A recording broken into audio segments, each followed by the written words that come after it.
ஒரு வித்தியாசமான ஒரு உணர்வு என்ன பண்ணுன்னு தெரியல. ஒண்ணு மட்டும் பண்ணுது, அந்த சத்தம் எங்களை இழுக்குது.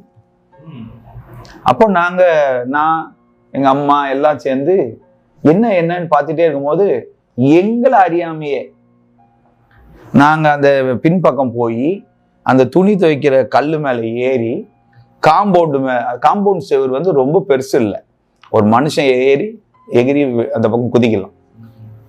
அந்த பக்கம் குதிச்சு பார்த்தா அங்க பிரேயர் மீட்டிங் நடந்துட்டு இருக்கு.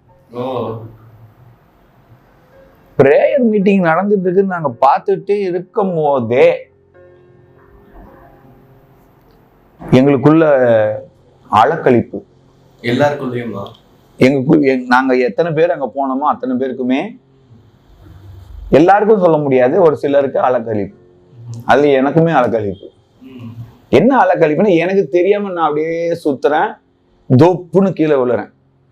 எனக்கு என்ன நடக்குதுன்னு எனக்கு தெரியல. அப்போ கொஞ்ச நேரத்துல நான் என்ன மீறி நான் வந்து நடந்துக்க ஆரம்பிச்சிட்டேன். அப்போ அங்க இருக்கவங்கலாம் ஓடி வந்து என்னை பிடிச்சிக்கிட்டாங்க. அங்க பாத்தீங்கன்னா ஒரு தீர்க்கதரிசி தாயார், அவங்க அந்த பிரேயரு அங்க நடத்திட்டு இருக்காங்க. அங்க அவங்க மூலமா அந்த பாட்டெல்லாம் பாடி முடிச்ச உடனே அவங்க மூலமா ஆவியானவர் இறங்குறாரு. ஆவியானவர் இறங்கும் போது அவங்க தீர்க்க தரிசனம் சொல்ல ஆரம்பிக்கிறாங்க. அவங்க தீர்க்க தரிசனம் சொல்லும் போது நாங்க அங்க போனது அவங்களுக்கு தெரியாது. அவங்க கண்ணை மூடிட்டாங்க. நாங்க அங்க போய் இறங்குனதோ கீழே விழுந்ததோ அவங்க பார்க்கவே இல்லை. ஏன்னா அவங்க ஆவியில நிரம்பி கண்ணை மூடி தீர்க்க தரிசனம் சொல்ல ஆரம்பிச்சுட்டாங்க. அப்போ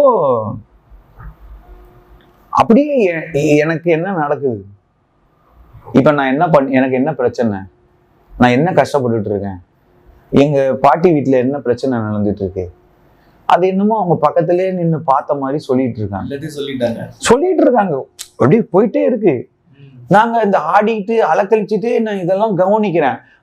அவங்க இன்னும் என்னை பத்தி சொல்ல என் உடம்பு தானா அலக்கழிக்குது. ஆனா நான் கண்ட்ரோல் பண்றேன், என்னால கண்ட்ரோல் பண்ண முடியல. ஆனா அவங்க பேசுறது எனக்கு கேக்குது. அப்போ என்னை பத்தி பேசும்போது அவங்க ஒரு வார்த்தை சொல்றாங்க, இது வியாதி இல்ல, உனக்குள்ள வைக்கப்பட்ட மாந்திரிகம் அப்படின்னு அவங்க சொன்ன உடனே என்னை தூக்கி ஏதோ ஒண்ணு போட்டுருச்சு. அதுக்கப்புறம் என் கூட வந்த எங்க அம்மா எல்லாருக்கும் ஒரு எப்படி சொல்ற மயக்க நிலை மாதிரி ஆகி போயிடுச்சு.